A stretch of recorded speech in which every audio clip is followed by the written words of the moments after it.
The story of the pious drunkard and fornicator. A sultan went out incognito to see how his people were behaving. As he walked, he saw a man lying dead on the ground and no one cared. So he asked the locals why nobody cared, and the passers-by replied that it was a fornicating alcoholic.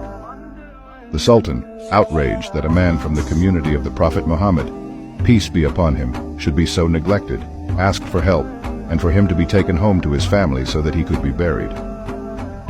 Once home, his wife began to weep and said, "May Allah have mercy on you. I swear you were among the pious on this earth." The Sultan didn't understand.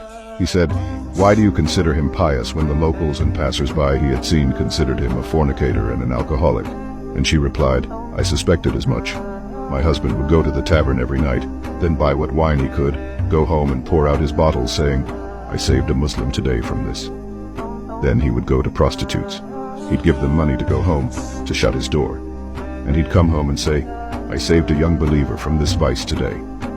The woman said, 'Every time I saw him do this, I said no one will come to his funeral.' The Sultan replied with tears in his eyes, 'Tomorrow, we will bury him with honor.'" This is the end of this episode. Subscribe for more content.